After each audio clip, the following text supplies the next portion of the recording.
নবীর চেহারা তো কোরআন বলে ওয়াদ্দুহা, নবীর চুল তো কোরআন বলে ওয়াল্লাইল, নবীর দাঁত তো কোরআন বলে ইয়াসিন, নবীর জিহ্বা তো কোরআন বলে লা তুহাররিক বিহি লিসানাকা লিতাজালা বিহি, নবীর সিনা তো কোরআন বলে আলাম নাশরাহ লাকা সাদরাক, নবীর কথা তো কোরআন বলে ওমা ইয়ানতিকু আনিল হাওয়া, নবীর আখলাক তো কোরআন বলে ইন্নাকা লাআলা খুলুকিন আযীম, নবীর শহর তো কোরআন বলে লা উকসিমু বিহাদাল বালাদ, নবীর সময় তো কোরআন বলে ওয়াল আসর, নবীর আবু বকর তো কোরআন বলে কদ জাআকা বিসসিদকি ওয়া সাদ্দাকা বি, নবীর উমর তো কোরআন বলে আশিদ্দাউ আলাল কুফার, নবীর উসমান তো কোরআন বলে রুহামাউ বাইনাহুম, নবীর আলী তো কোরআন বলে তারাহুম রুকআন সুজদা ইয়াবতাগুনা ফাদলাম মিনাল্লাহি ওয়া রিদওয়ানা, নবীর আয়েশা কেমন ছিল তো কোরআন বলে সুবহানাকা হাযা বুহতানুন আযীম,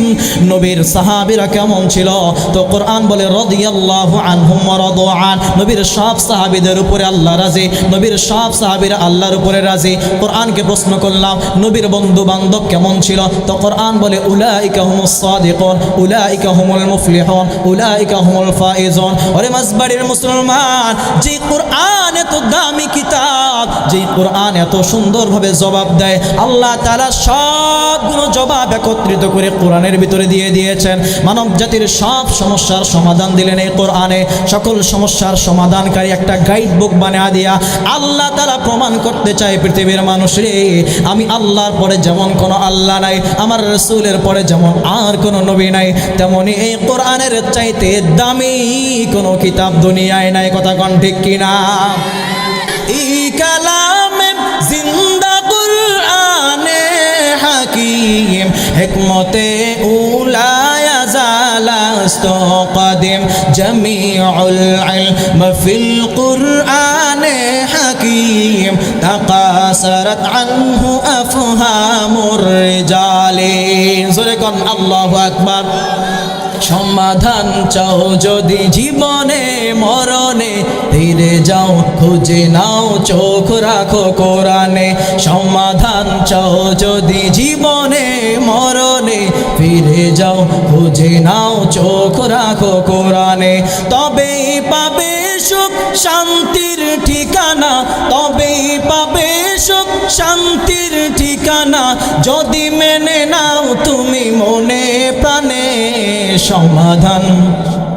সমাধান চাও যদি জীবনে মরণে, ফিরে যাও খুঁজে নাও চোখ রাখো কোরআনে। মুমিন जो फिदा नक्श कफे पाए नबी हो, मोमिन जो फिदा नक्श कफे पाए नबी हो ज़ीर कदम आज भी आलम का खजीना, हो ज़ीर कदम आज भी आलम का खजीना। रग रग में मोहब्बत है रसूल अरबी का, रग रग में मोहब्बत है रसूल अरबी का। जन्नत की खजाइन का यही बैअ सलम है, जन्नत की खजाइन का यही बैअ सलम है। या रब मेरे आँखों में समा जाए मदीना, या रब मेरे आँखों में समा जाए मदीना। मुद्दत से मेरे दिल में तमन्ना ये मदीना,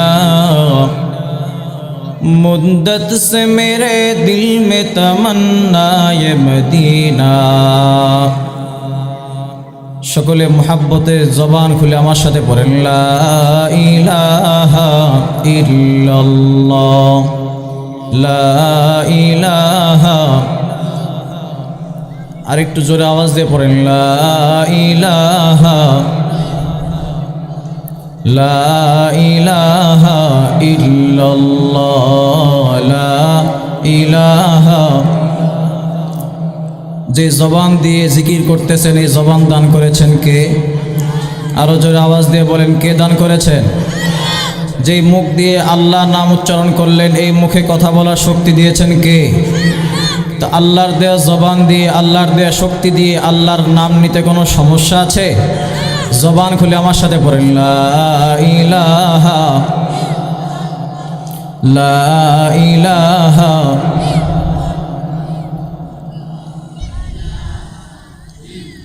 খতমে রসুল নজমে সুবুল সুবহ হিদায়াত, খতমে রসুল নজমে সুবুল সুবহ হিদায়াত,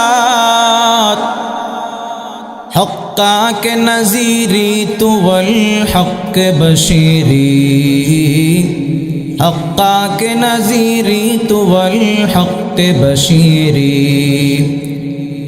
ला इलाहा और इल्लल्लाह में नुक्ता नहीं, एक नुक्ता की भी गुंजाइश नहीं इस्लाम में, एक नुक्ता की भी गुंजाइश नहीं इस्लाम में।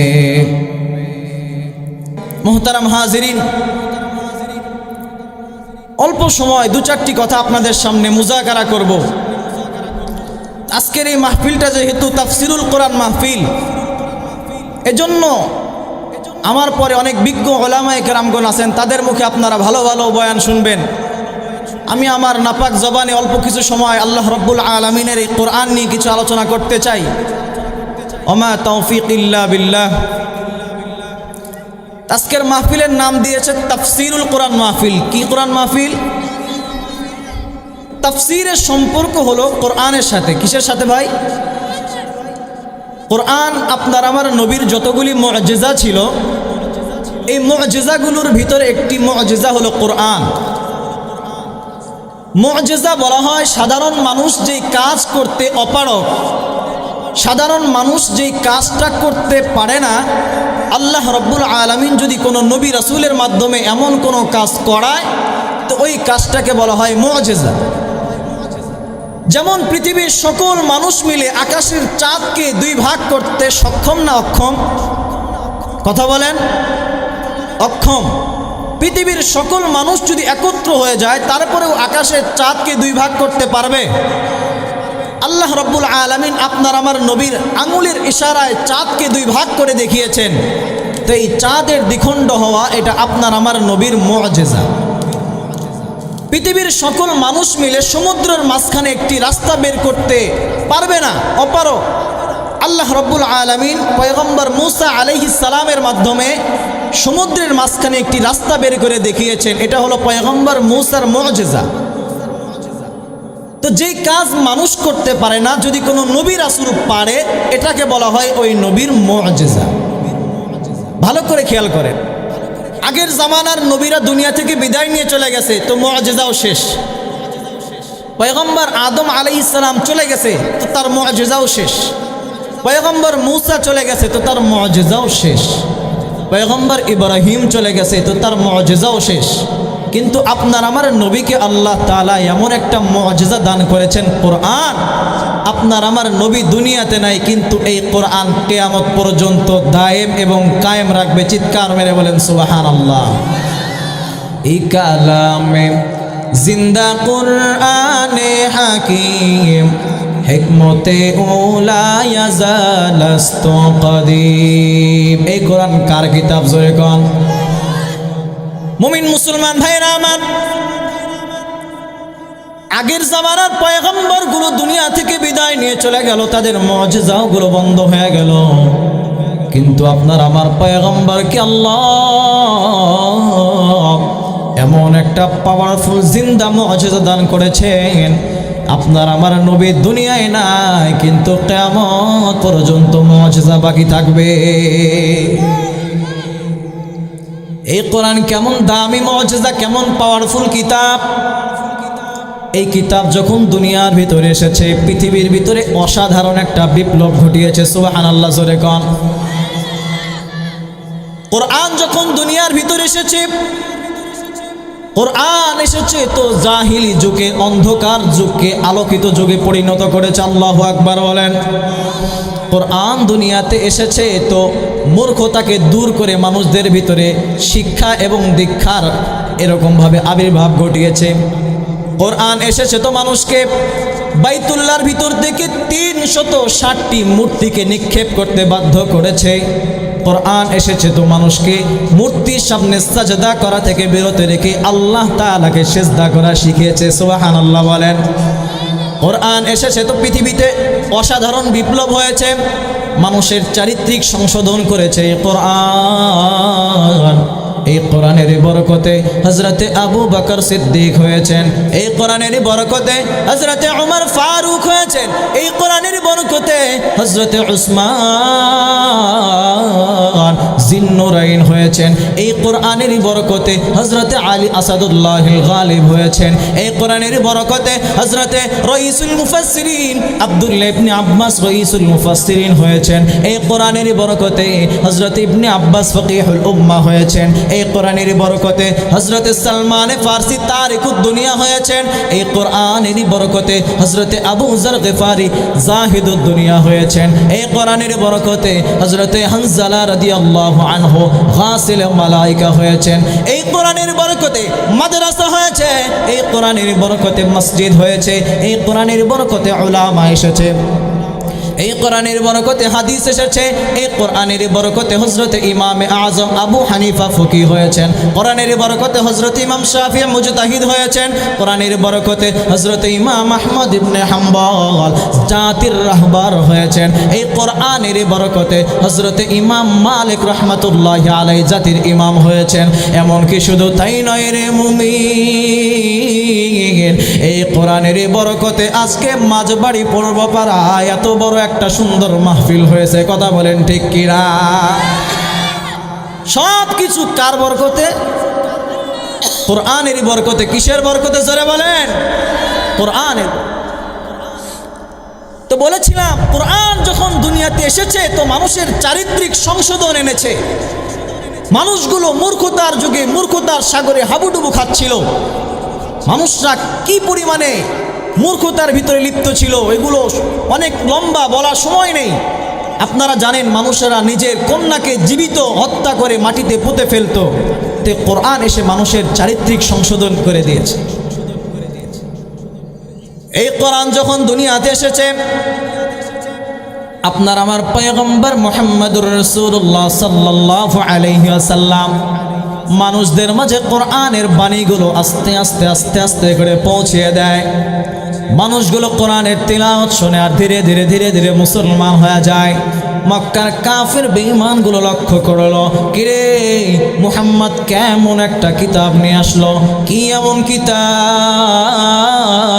এই কিতাব যেই শুনে সেই তো মুসলমান হয়ে যায়, সেই তো মুসলমান হয়ে যায়। وقال الذين كفروا لا تسمعوا لهذا القرآن والغوا فيه لعلكم تغلبون। কাফের মুশরিকরা মক্কার অলিতে গলিতে ঘুরে ঘুরে ঘুরে ঘুরে এলান করত, এ সাবধান, এ মক্কার লোকেরা সাবধান, খবরদার কখনো কোরআন শুনবা না। যখন মুহাম্মদ কোরআনের কারিমের তিলাওয়াত করবে কোরআন শুনবা না, কোরআন শুনবা না, বরং যখন তিলাওয়াত করবে তখন তোমরা হইচই আরম্ভ করে দিবা, চিল্লা পাল্লা শুরু করে দিবা, যাতে করে সাধারণ মানুষগুলো কোরআন শুনতে না পারে। তাদের ভয় হলো এমন একটা কিতাব, কি এমন মায়া আছে, কি এমন জাদু আর মধু আছে, যেই কোরআনের তেলাওয়াত মনোযোগ দিয়া শুনে আল্লাহ তাকে হিদায়াতের জিম্মাদার বানায় দেয়, হিদায়াতের মালিক বানায় দেয়। বলেন সুবহানাল্লাহ। হিদায়াত প্রাপ্ত বানিয়ে দেয় আল্লাহ তাআলা, হিদায়াতের নূর ঢেলে দেয়। তো কাফের বেঈমানগুলো ঘোষণা করে কোরআন শুনবা না, বরং যখন কোরআনের তেলাওয়াত হয় চিল্লা পাল্লা শুরু করে দাও। তো আমার আল্লাহ আসমান থেকে আয়াত নাজিল করে দিলেন, ওয়াইদা কুরিআল কুরআন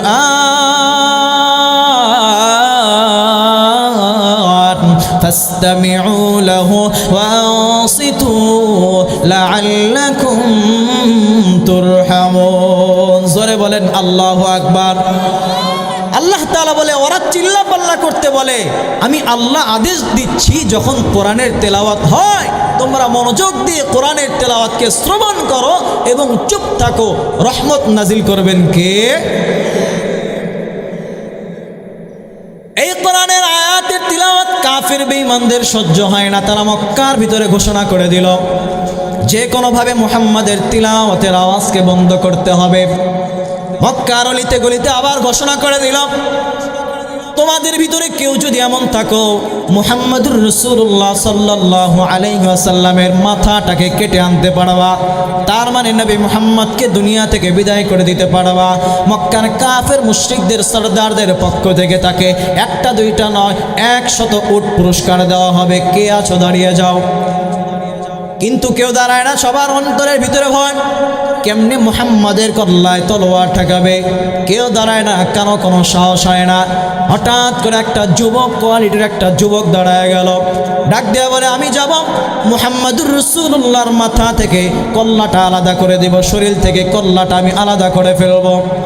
যুবক বলল, তোমরা যদি 100 উট পুরস্কার দেওয়ার কথা গ্যারান্টি আমাকে দিতে পারো, আমি গ্যারান্টি দিলাম আমি অচিরেই মুহাম্মাদুর রাসূলুল্লাহর মাথাটা কেটে এনে তোমাদের সামনে হাজির করে দিব। বলেন নাউজুবিল্লাহ। বলেন তো সে যুবকের নাম কি? এই তো বলা শুরু করেছে, আরো জোরে বলেন কে নাম?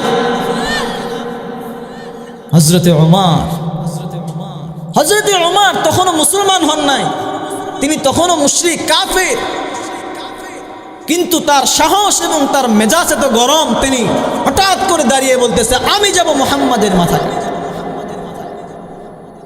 হযরতে ওমর খোলা একটা তরবারি নিয়ে আপনার আমার পয়গম্বরের মাথা কাটার জন্য রওনা করলেন।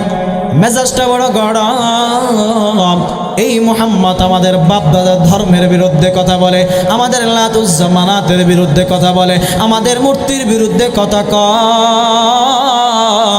আজকে আর এই মুহাম্মদকে আস্ত রাখবো না। মেজাজ গরম করে দৌড়াচ্ছে, কোনো দিকে তাকায় না। হঠাৎ করে একটা সাহাবা একরামের সামনে পড়ে গেল, একজন সাহাবীর সামনে পড়ে গেল। সাহাবী বললেন, ওমর কই যাও, এত কেন মেজাজটা গরম, কোথায় যাচ্ছ? হযরত ওমর বলে, কথা বলার সময় না, আমি যাচ্ছি মুহাম্মাদুর রাসূলুল্লাহর কল্লাটা কাটার জন্য। বলে কেন, কি হয়েছে? বলে মুহাম্মদ আমাদের ধর্মের শত্রু, আমাদের বাপদাদার শত্রু, আমাদের মূর্তিগুলোর বিরুদ্ধে কথা বলে। হযরত ওমর এই জন্য মেজাজ গরম করে দৌড়ায়। সাহাবী বললেন, একটু দাঁড়াও, আগে একটু আমার কথাটা শোনো। মুহাম্মাদের কাল্লাটা তুমি কাটতে যাইবা ভালো কথা, আগে আমার কথাটা শোনো। তোমার মুহাম্মাদুর রাসূলুল্লাহকে যদি শত্রু মনে হয়, তাহলে তো তোমার ঘরের ভিতরেও শত্রু আছে। বলে কেন? বলে যে মুহাম্মাদের জন্য তোমার অন্তরটা এত বড় ছটফট করতেছে, তার কল্লা কাটার জন্য তুমি দৌড়াচ্ছ। যে মুহাম্মদ ইসলামের দাওয়াত দেওয়ার কারণে মুহাম্মদ তোমাদের শত্রু, তোমার ঘরের ভিতরে তোমার বোন মুহাম্মাদের কালেমা পড়ে মুসলমান হয়ে গেছে। বলেন সুবহানাল্লাহ। হযরত ওমরের মেজাজটা আরো বেশি গরম হয়ে গেছে। কয় কি, রাস্তা ঘুরায় আবার বোনের বাড়ির দিকে দৌড়তেছে। মেজাজ গরম করে হযরত ওমর দৌড়াইতে নিজের ঘরে, বোনের ঘরের সামনে গিয়ে যখন দাঁড়ালো, দেখে সত্যি সত্যি বোনের ঘরের ভিতর থেকে এমন একটা আওয়াজ শোনা যায়।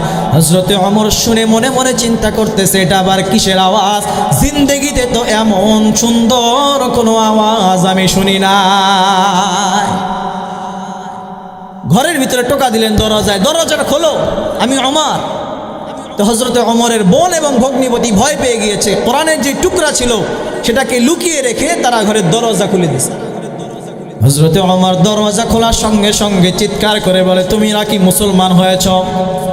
বোন কান্নামাখা আওয়াজে ভয়ে জবাব দেয়, ভাই হ্যাঁ আমি মুসলমান হয়ে গিয়েছি। হযরত ওমর বলে, বোন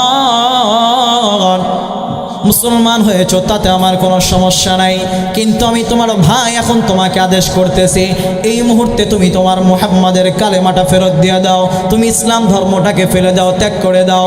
হযরত ওমরের বোন ডাক দিয়া কয়,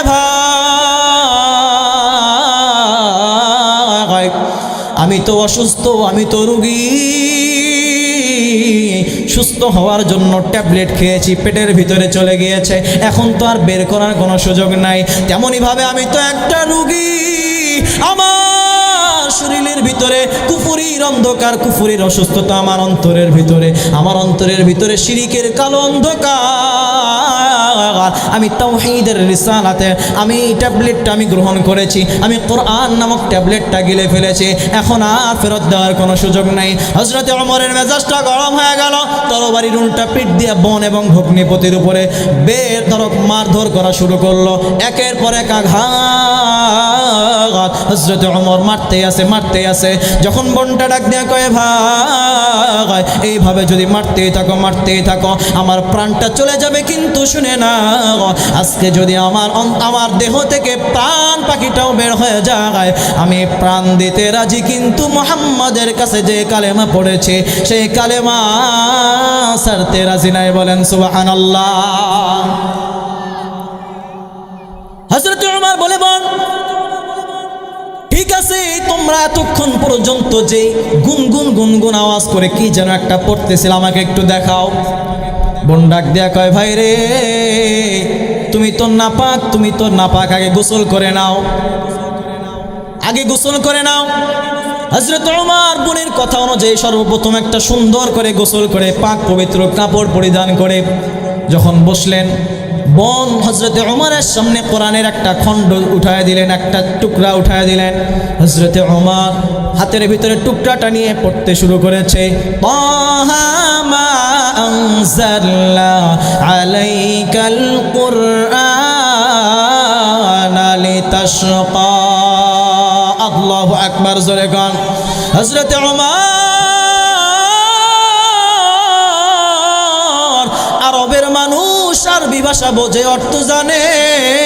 যখন এইভাবে কোরআনের টুকরাটা নিয়ে ধীরে ধীরে পড়া আরম্ভ করেছে, হযরত ওমরের চোখ দিয়ে টপ টপ করে পানির ফোঁটাগুলো পড়া আরম্ভ করেছে। হযরত ওমর পড়তে হঠাৎ করে থেমে যায়, ডাক দিয়া কয়, বোন এই কোরআনটা তো এত সুন্দর, যদি এই কোরআনটা এত সুন্দর হয়, এই কোরআন যে নবী নিয়ে এসেছে না জানি সেই নবী কত বেশি সুন্দর। নারায়ে তাকবীর। এই কালামে জিন্দা কুরআনে হাকিম, হিকমতে উলায়া জালাস্তু কদিম, জামিউল ইলম ফিল কুরআনে হাকিম, তাকাসারাত আনহু আফহামুর রিজালি। জোরে কোন আল্লাহু আকবার। হযরত ওমর ডাক দিয়া কয়, আমি একটু নবী মুহাম্মদের কাছে যাইতে চাই, আমি একটু নবী মুহাম্মদকে দেখতে চাই। হযরত ওমরের বোন হযরত ওমরকে সাথে নিয়ে নবীর দরবারে গেলেন। নবীজি মসজিদে নববীর ভিতরে বসা, হযরত ওমর মসজিদে নববীর দরওয়াজায় গিয়ে দাঁড়ালেন। সাহাবায়ে কেরাম যখন দেখলেন হযরত ওমরকে দেখা যায়, হযরত ওমর মানুষটা বেশি ভালো না, মেজাজ সবসময় গরম। সাহাবায়ে কেরাম তাকে বাধা দেওয়ার চেষ্টা করতে চাইলেন। বিশ্বনবী ডাক দিয়ে বলে, ও সাহাবায়ে কেরাম, আজকে ওমরকে তোমরা বাধা দিবা না, ওমরকে বাধা দিবা না, কারণ আগের ওমর আর আজকের ওমর এক না। আজকের ওমরের ভিতরে আমি নবী মুহাম্মদ হিদায়াতের নূর চমকাইতে দেখতে পারতেছি। বলেন সুবহানাল্লাহ। হযরত ওমর নবীর সামনে গিয়ে নত জানু হয়ে নবীর সামনে গিয়ে বসলেন। বসার পর ডাক দিয়ে কয়, ইয়া রাসূলুল্লাহ, এসেছিলাম আপনার কল্লাটা কাটার জন্য, আমার কল্লাটা সুপর্দ করে দিলাম, আপনি মেহেরবানি করে পারলে আমার কল্লাটাই কেটে ফেলেন, তবু আমাকে পরায়া দেন লা ইলাহা ইল্লাল্লাহু মুহাম্মাদুর রাসূলুল্লাহ। জোরে কোন আল্লাহু আকবার। সমাধান চাও যদি জীবনে মরণে, ফিরে যাও খুঁজে নাও চোখ রাখো কোরআনে। সমাধান চাও যদি জীবনে মরণে, ফিরে যাও খুঁজে নাও চোখ রাখো কোরআনে। তবেই পাবে সুখ শান্তির ঠিকানা, তবেই পাবে সুখ শান্তির ঠিকানা, যদি মেনে নাও তুমি মনে প্রাণে। সমাধান সমাধান চাও যদি জীবনে মরণে, ফিরে যাও খুঁজে নাও চোখ রাখো কোরআনে। এ বাণী সকলের নয় শুধু মুমিনের, যারাই চলবে মেনে ফল পাবে কোরআনের। কথা কোন ঠিক কিনা? এ বাণী সকলের নয় শুধু মুমিনের, যারাই চলবে মেনে ফল পাবে কোরআনের। ঘরে বলো কিবা রাষ্ট্রে বলো, ঘরে বলো কিবা রাষ্ট্রে বলো, অশান্তি দূর করে শান্তি আনে।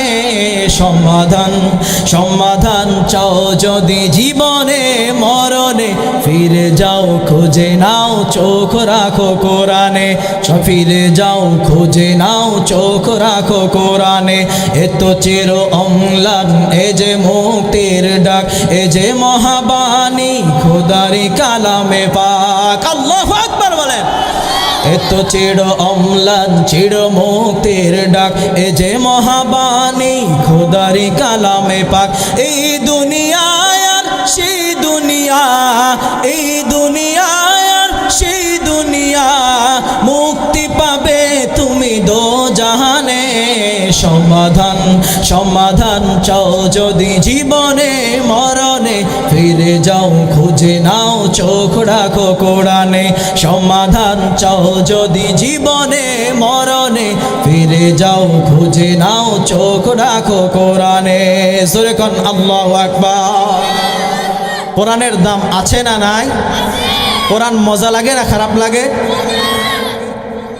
তো বলতেছিলাম, আমার আলোচনা শুরু হয়েছিল যে কোরআন একটা মুজিজা, জিন্দা মুজিজা, কিয়ামত পর্যন্ত দায়েম এবং কায়েম রাখবেন কে?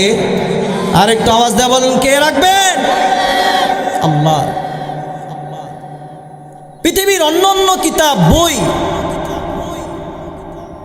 ওগুলো যেগুলো আসমান থেকে আল্লাহ রাব্বুল আলামিন নাজিল করেছেন, কোরআন ব্যতীত অন্যগুলো শুধু কিতাব, কিতাবুল্লাহ।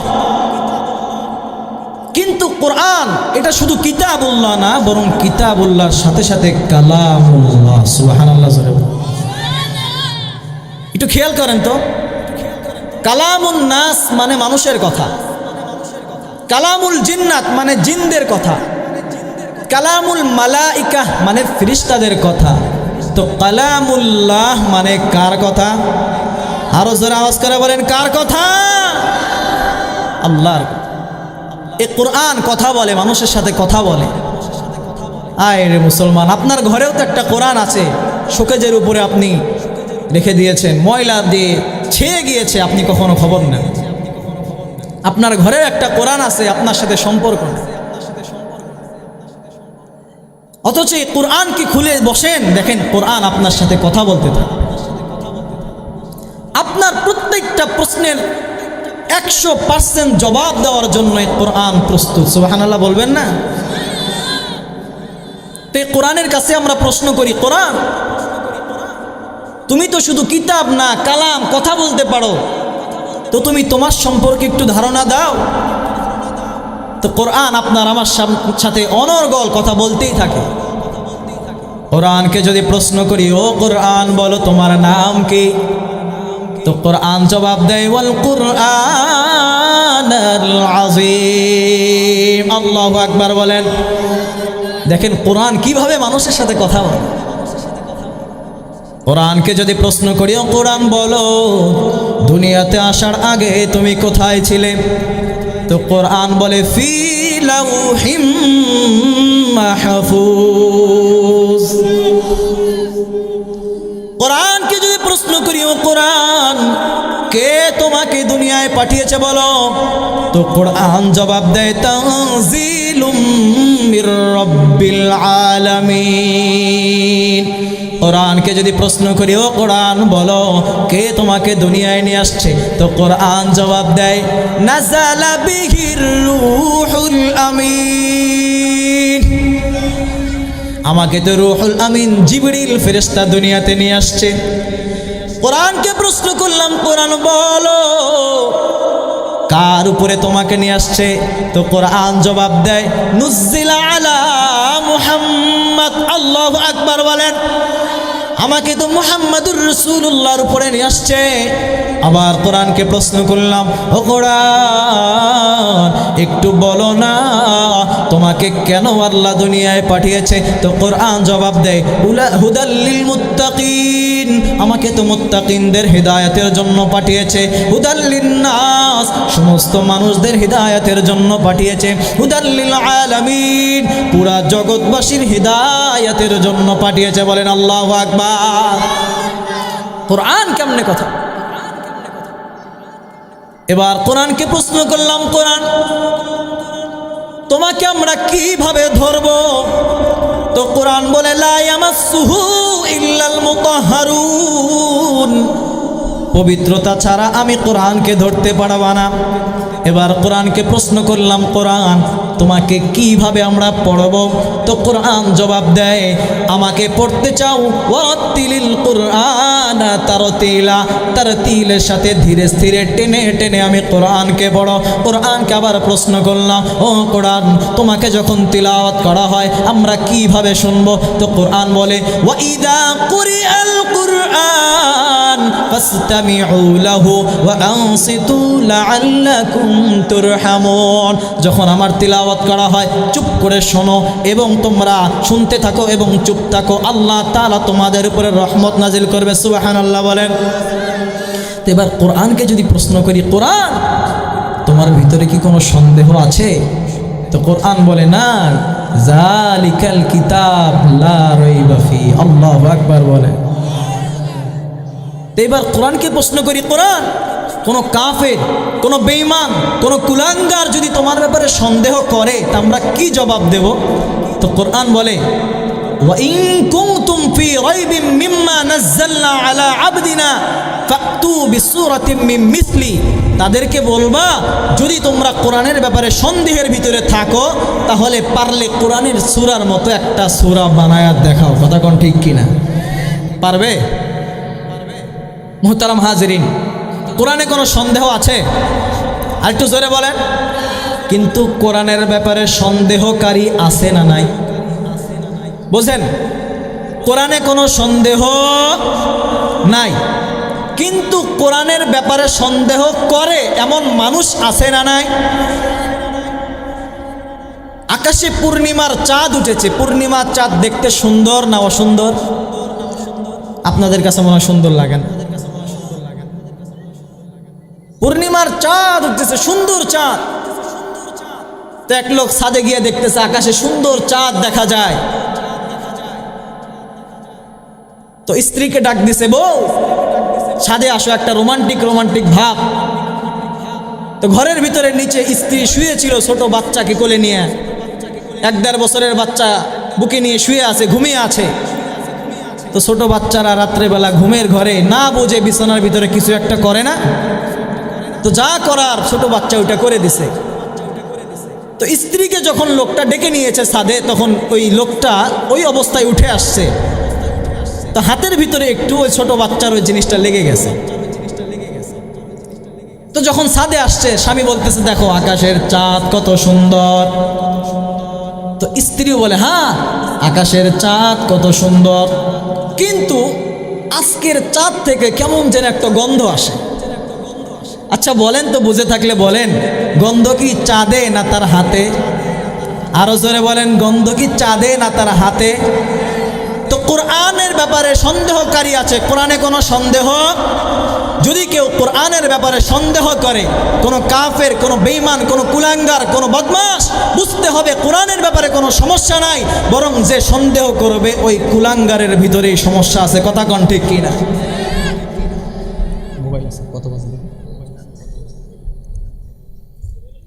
কোরআনের ব্যাপারে কোনো সন্দেহ আছে? কোনো সন্দেহ?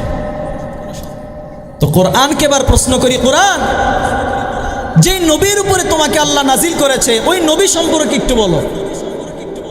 তো এবার কোরআন বলা শুরু করেছে। কোরআন বলে নবীর চেহারা, তো কোরআন বলে ওয়াদ্দুহা, নবীর চুল, তো কোরআন বলে ওয়াল্লাইল, নবীর দাঁত, তো কোরআন বলে ইয়াসিন, নবীর জিহ্বা, তো কোরআন বলে লা তুহাররিক বিহি লিসানাকা লিতাজালা বিহি, নবীর সিনা, তো কোরআন বলে আলাম নাশরাহ লাকা সাদরাক। নবীর কথা তো কোরআন বলে ওমা ইয়ান্তিকু আনিল হাওয়া, নবীর আখলাক তো কোরআন বলে ইন্নাকা লাআলা খুলুকিন আযীম। নবীর শহর তো কোরআন বলে লা উকসিমু বিহাদাল বালাদ, নবীর সময় তো কোরআন বলে ওয়াল আসর। নবীর আবু বকর তো কোরআন বলে কদ জাআকা বিসসিদকি ওয়া সাদ্দাকা বি, নবীর উমর তো কোরআন বলে আশিদ্দাউ আলাল কুফার, নবীর উসমান তো কোরআন বলে রুহামাউ বাইনাহুম, নবীর আলী তো কোরআন বলে তারাহুম রুকআন সুজদা ইয়াবতাগুনা ফাদলাম মিনাল্লাহি ওয়া রিদওয়ানা। নবীর আয়েশা কেমন ছিল তো কোরআন বলে সুবহানাকা হাযা বুহতানুন আযীম। নবীর সাহাবীরা কেমন ছিল তো কোরআন বলে রাদিয়াল্লাহু আনহুম ওয়া রাদু আন, নবীর সব সাহাবীদের উপরে আল্লাহ রাজি, নবীর সব সাহাবীরা আল্লাহর উপরে রাজি। কোরআনকে প্রশ্ন করলাম নবীর বন্ধু বান্ধব কেমন ছিল তো কোরআন বলে উলাইকা হুমুস সাদিকুন উলাইকা হুমুল মুফলিহুন উলাইকা হুমুল ফাইজুন। ওরে মাসবাড়ির মুসলমান, যে কোরআন এত দামি কিতাব, যে কোরআন এত সুন্দরভাবে জবাব দেয়, আল্লাহ তাআলা সবগুলো জবাব একত্রিত করে কোরআনের ভিতরে দিয়ে দিয়েছেন। মানব জাতির সব সমস্যার সমাধান দিলেন এই কোরআনে। সকল সমস্যার সমাধানকারী একটা গাইড বুক বানিয়ে দিয়া আল্লাহ তাআলা প্রমাণ করতে চায় পৃথিবীর মানুষরে আমি আল্লাহর পরে যেমন কোনো আল্লাহ নাই, আমার রাসূলের পরে যেমন আর কোনো নবী নাই, তেমনি এই কোরআনের চাইতে দামি কোনো কিতাব দুনিয়ায় নাই। কথা কোন ঠিক কিনা? মুমিন মুসলমান ভাইরা আমার, এই কোরআন শুধু নিজে দামি তাই না, যে ব্যক্তি কোরআনকে ভালোবাসে তাকে আল্লাহ রাব্বুল আলামিন দামি বানায় দেয়। সুবহানাল্লাহ বলেন। সংক্ষিপ্ত সময় এখন আপনার আলোচনা শেষ করে দিব। আপনাদের শিক্ষার জন্য ছোট্ট একটা ঘটনা বলে আপনাদের মাঝখান থেকে বিদায় নিয়ে যাব। হিন্দুস্তানের ঘটনা, ভারতের একটা এলাকার ঘটনা। এক ব্যক্তি ইন্তেকাল করেছে, মানুষরা তাকে কোনো রকম ধৌত করেছে, কোনো রকম গোসল দিয়েছে। এমন একটা এলাকা যে এলাকার ভিতরে একটা আলেম নাই, একটা মুন্সি নাই, একটা ইমাম নাই, একটা হাফেজ কারি মুফতি মাওলানা কিচ্ছু নাই, একেবারে মূর্খ সমাজ। জানাজা দেওয়ার মতো কোনো মানুষ আছে তাহলে? যারা কোরআনকে বিদায় করতে চায়, কোরআনকে মিটিয়ে দিতে চায়, আমরা তো বলি কোরআনের সমাজ যদি বন্ধ করে দেওয়া হয়, কোরআনের বিধান যদি বন্ধ করে দেওয়া হয়, এমন একটা সময় আসবে পুরা বাংলাদেশের মানুষকে কুকুরের মতো মরতে হবে, পশুর মতো মরতে হবে, জানাজা দেওয়ার মতো কোনো কোরআনওয়ালা পাওয়া যাবে? তো ওই ব্যক্তি ইন্তেকাল করেছে, জানাজা দেওয়ার মতো কোনো মানুষ নাই, সবাই মূর্খ। কারো ভিতরে কোরআনের কোনো জ্ঞান নাই, কারো ভিতরে সূরা কালামের কোনো জ্ঞান নাই। সবাই অস্থির হয়ে গেছে, কিভাবে আমরা জানাজা দেব, কিভাবে আমরা দাফন করব। সব মানুষগুলো মিলে গ্রামের বাইরে একটা রাস্তা মেইন রোডের উপরে চলে গেছে। সকলে মিলে সম্মিলিত পরামর্শ করলো, আজকে আমরা ওই রাস্তায় গিয়ে দাঁড়াবো, যদি কোনো হুজুর টাইপের কোনো লোক রাস্তা দিয়ে যায়, তাকে ধরে কোনো রকম আমরা জানাজাটা পড়াইয়া দেব। লম্বা ঘটনা সংক্ষিপ্ত করে দিলাম। মানুষগুলো পরামর্শ অনুযায়ী বাইরে রাস্তার উপরে গিয়ে অবস্থান নিল। বাইরে রাস্তার উপরে 1 ঘন্টা 2 ঘন্টা 3 4 5 ঘন্টা চলে যায়, কারো কোনো খবর নাই, কোনো হুজুর যায় না। আচ্ছা বলেন তো, আলেম না থাকলে সুবিধা না অসুবিধা? সময় কম, আলেমের যে কত ফায়দা বলার এখন সময় নাই। তবে এতটুকু তো বলতেই পারি, আলেম যদি না থাকে, কোরআন যদি না থাকে, এই সমাজ মূর্খের সমাজ হয়ে যাবে। মানুষরা মৃত্যুবরণ করবে তো কুকুরের মতোই মরতে হবে, মানুষের মতো মরা আর কপালে জুটবে না। কথা বলেন ঠিক কি না? অনেক সময় চলে গেল, কিন্তু কোনো আলেমের দেখা নাই, কোনো হুজুরের দেখা নাই। মানুষগুলো অস্থির হয়ে গেছে। সকাল গড়ে যখন বেলা গড়ায়, দুপুরবেলা খাড়া রোদের ভিতরে যারা লক্ষ্য করে দেখতেছে, একটা হুজুর টাইপের লোক দেখা যায়, সাইকেল নিয়ে আসতেছে। লোকটার মুখের ভিতরে দাঁড়িয়ে, গায়ের ভিতরে লম্বা জামা দেখা যায়। মানুষগুলো সাইকেলটাকে দাঁড় করায় দিল। হুজুর দাঁড়া, আজকে আমাদের এলাকার একটা মানুষ দুনিয়া থেকে বিদায় নিয়ে চলে গেছে। আমরা তার জানাজার নিয়ম জানি না, আমরা কবরে নামানোর নিয়মটাও জানি না। একটু আপনি মেহেরবানি করে জানাজা পড়াইয়া দেন, আপনি একটু মেহেরবানি করে দাফন করাইয়া দেন। লোকটা তাড়াতাড়ি সাইকেল থেকে নেমে আসলো, বলতেছে আমার তো একটু তাড়া আছে, একটু তাড়াতাড়ি করেন, আমার তো অফিস আছে, অফিস ধরতে হবে। তো ওই লোকটা নিজের সাথে থেকে জানাজার নামাজটাও পড়াইয়া দিল, কাফন দাফন পড়াইয়া কবরের ভিতরে নামায়া দিল। কবরের মাটি দেওয়া শেষ। ওই লোকটা যখন আবার কাফন দাফন শেষ করে, ওই হুজুর টাইপের লোকটা, মুরব্বী মানুষ, হুজুর মানুষটা যখন আবার সাইকেলে করে নিজের এলাকার নিজের অফিসের দিকে যায়, অফিস বোঝেন আপনারা? অফিসে ঢুকতে দেখবেন একটা কার্ড লাগে, আইডি কার্ড, পরিচয়পত্র। তো তো যখন অফিসের সামনে গেছে তখন তার মনে পড়ছে আমার পরিচয়পত্র কই, এখানে রাখা ছিল। তখন তার মনে পড়ে গেছে আমি যখন লোকটাকে কবরে শোয়ানোর জন্য নামছিলাম আমার মনে হয় আমার আইডি এবং পরিচয়পত্রটা কবরের ভিতরেই পড়ে গেছে। আবার ব্যাক করেছে, এলাকার মানুষদের কাছে এসে বলে ভাই তোমাদের বিপদে আমি সাহায্য করেছি, এইবার আমার একটা বিপদ, আমার পরিচয়পত্রটা বড় ইম্পর্টেন্ট, আমার বড় গুরুত্বপূর্ণ আইডি কার্ড, তোমরা একটু আমাকে উঠানোর ব্যবস্থা করে দাও। এখনো পর্যন্ত বেশি সময় হয় নাই, লাশটা ফলেও নাই ফাটেও নাই, তাড়াতাড়ি একটু কবরের একটা অংশের মাটিটা খনন করে দাও, একটা অংশের মাটি খনন করে দাও। মানুষগুলো ধরাধরি করে কবরের একটা অংশের মাটি খনন করলো। অনেক লম্বা ঘটনা, একেবারে সংক্ষিপ্ত।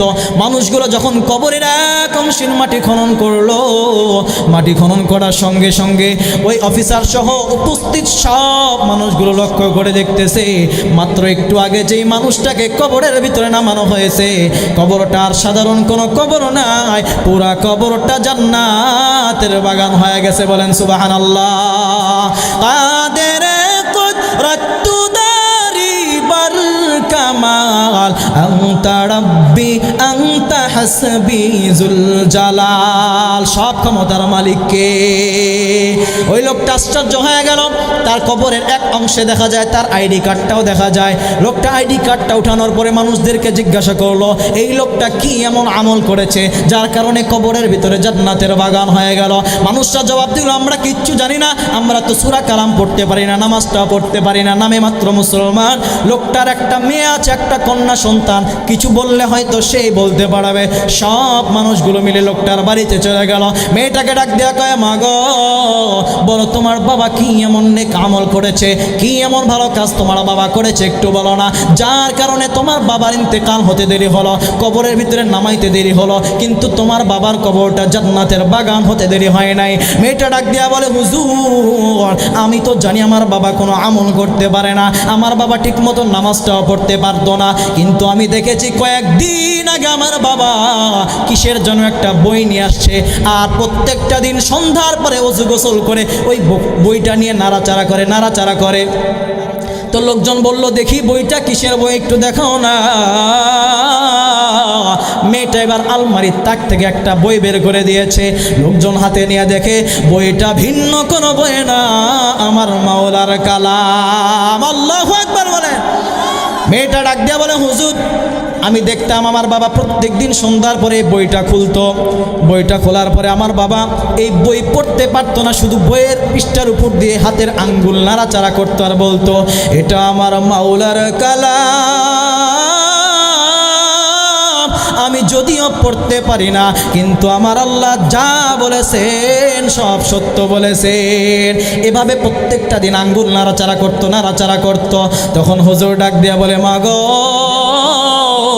তোমার বাবা যদিও কোরআন পড়তে পারতো না কিন্তু কোরআনের সাথে তোমার বাবার ভালোবাসা ছিল বেশি, এই জন্য মারা যাওয়ার সাথে সাথে আল্লাহ রাব্বুল আলামিন তোমার বাবার কবরকে জান্নাতের বাগান বানিয়ে দিয়েছে। বলেন সুবহানাল্লাহ।